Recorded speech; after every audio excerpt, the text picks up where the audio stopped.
నమస్తే తాండవ న్యూస్కు స్వాగతం. భారత మాజీ ఉప ప్రధాని బాబు జగజ్జీవన్ రామ్ 118వ జయంతి సందర్భంగా తుని పట్టణంలో వైసీపీ నేతలు ఘనంగా నివాళులర్పించారు. కొండవరిపేట, వీరవరపుపేట ప్రాంతాల్లో ఉన్న ఆయన విగ్రహాలకు పూలమాలలు వేసి స్మరించుకున్నారు. తుని పట్టణంలో బాబు జగజ్జీవన్ రామ్ 118వ జయంతి వేడుకలు ఘనంగా నిర్వహించారు. ఈ సందర్భంగా వైసీపీ దళిత ఉద్యమ నాయకులు కర్రి జగదీష్, కొరుమిల్లి లలిత మాట్లాడుతూ దేశాభివృద్ధిలో ముఖ్యంగా అట్టడుగు వర్గాల సంక్షేమంలో జగజ్జీవన్ రామ్ చేసిన సేవలు అమూల్యమని కొనియాడారు. అలాగే రాష్ట్రంలో దళితులకు రక్షణ లేకుండా పోతుందని ఆరోపిస్తూ ఇటీవల నర్సీపట్నంలో జరిగిన ఘటనలో మంత్రి అయ్యన్న పాత్రుడు దళిత చర్మకారుడిపై చేయి చేసుకోవడం సరైన పద్ధతి కాదని ఖండించారు. భారత పార్లమెంటు వ్యవస్థలో సుదీర్ఘ కాలం పాటు వివిధ శాఖల మంత్రిగా బాబు జగజ్జీవన్ రామ్ అందించిన సేవలు చిరస్మరణీయమని పేర్కొన్నారు. ఆయన ఆశయాలను ప్రతి ఒక్కరూ స్ఫూర్తిగా తీసుకొని ఆయన చూపిన మార్గంలో నడవాలని పిలుపునిచ్చారు. ఈ కార్యక్రమంలో చితకల రత్నం కుమారి, చింతల సునీత, కొల్లాబత్తుల దిలీప్ కుమార్, బోడపాటి సతీష్, రేలంగి రమణగౌడ్, మార్నిడి శ్రీనివాస్, తమిళశెట్టి శివారెడ్డి, మర్ర రవికుమార్, బర్రె అప్పారావు, సింహాచలం, కాకర శివ తదితరులు పాల్గొన్నారు. ముందుగా డాక్టర్ బాబు జగజ్జీవన్ రామ్ గారికి జయంతి శుభాకాంక్షలు తెలియజేసుకుంటున్నాను. స్వాతంత్ర సమరయోధుడు, సంఘ సంస్కర్త, భారతదేశ తొలి ఉప ప్రధాని, బడుగులందరూ కూడా సమాన హక్కులతో సమానత్వం కలిగి సమాజంలో అసమానతలు తొలగి జీవించాలని సమసమాజ స్థాపనకే కృషి చేసిన కృషివలుడు డాక్టర్ బాబు జగజ్జీవన్ రామ్ గారు. మనం ఈరోజు ఆయన జయంతిని పురస్కరించుకొని ఆయన విగ్రహానికి పూలమాలలేసి ఘన నివాళులు అర్పించడం చాలా సంతోషకరమైన విషయం. మనం అందరం కూడా రానున్న కాలంలో దళితులందరూ కూడా ఏకతాటిపై వచ్చి మనందరం కూడా మన యొక్క బడుగుల హక్కులను సాధించుకోవడానికి కృషి చేయాలని కోరుకుంటున్నాను. ఎందుకంటే ఈరోజు సమాజంలో మనం చూస్తున్నాం దళితుల పట్ల ఎంత వివక్షత జరుగుతుంది, దళితుల్ని ఏ రకంగా మనం నాశనం చేయాలి అని చూస్తున్నారు.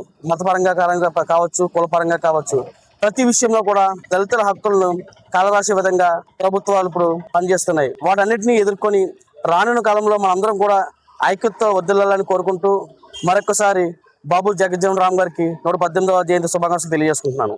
118వ జయంతి సందర్భంగా బాబు జగజ్జీవన్ గారి జయంతి వేడుకలు ఈ రోజు మా కొండవారిపేట స్వగ్రామంలో ఘనంగా టౌన్ నాయకులందరి సమక్షంలో నిర్వహించడం జరిగింది. ఆయన ఒక స్వతంత్ర సమరయోధుడు, సమాజ స్థాపనకు ఎంతో కృషి చేసిన వ్యక్తి, అణగారిన వర్గాల ప్రజల కొరకు నిత్యం పోరాటం చేసిన మహనీయుడు. అలాంటి మహనీయునికి ఈ రోజు మేము వేడుకలు నిర్వహించడం అనేది చాలా సంతోషకరంగా మేము భావిస్తూ ఆయన ఘన నివాళులు అర్పిస్తున్నాను. అయితే దళితులకి ఈ ప్రభుత్వం వచ్చిన దగ్గర నుంచి కూడా భద్రత లేదు. రీసెంట్లీ నర్సీపట్నం మరిడంతల జాతరలో సభాపతి గౌరవ స్పీకర్ గా ఉన్నటువంటి ఒక అయ్యన్న పాత్రుడు గారు ఆయన కన్నా వయసులో పెద్ద వ్యక్తి అయినటువంటి చర్మకారుణ్ణి 10 మందిలో ఆ యొక్క జాతర కార్యక్రమంలో ఆ కుటుంబాన్ని అగౌరవపరిచినట్లు ఆయన చెంపదెబ్బ కొట్టడం జరిగింది. ఈ ప్రభుత్వంలో దళితులకు ఎక్కడా రక్షణ అనేది లేదు. మేము ఆ విషయానికైతే యావత్ దళిత జాతి అంతా కూడా మేము చాలా బాధపడ్డాం. దానిపైన విచారణ జరిపించి అయ్యన్న పాత్రుడైన స్పీకర్ గారిపై తగు చర్యలు తీసుకోవాలని కూడా ఈ వేదికగా మేము తెలియజేస్తున్నాం. Thank you so much. అదే ఈ రోజు బాబు జగజ్జీవన్ రావు గారికి వీరవరపేటలోని అలాగే కొండారపేటలో 3 వార్డులు 4 వార్డులోని జగజ్జీవన్ రావు గారికి ఘనంగా నివాళులు అర్పించడం జరిగింది. పూలమాలలు వేసి ఘనంగా పుట్టినరోజు శుభాకాంక్షలు తెలియజేయడం. డాక్టర్ బాబు జగజ్జీవన్ రావు గారు 118వ పుట్టినరోజు సందర్భంగా తునిపట్నం కొండారపేటలో ఆ మహానేత విగ్రహానికి పూలమాలలు వేసి నివాళులు అర్పించడం, అదే పుట్టినరోజు సందర్భంగా కేక్ కూడా కటింగ్ చేయడం జరిగింది. ముఖ్యంగా బాబు జగజ్జీవన్ రావు గారు ఒక స్వతంత్ర సమరయోధుడు, సంఘ సంస్కర్త, అలాగే రాజకీయవేత్త. బాబు జగజ్జీవన్ రావు గారు ఎన్నో మంచి పనులు చేసినటువంటి మహానేత.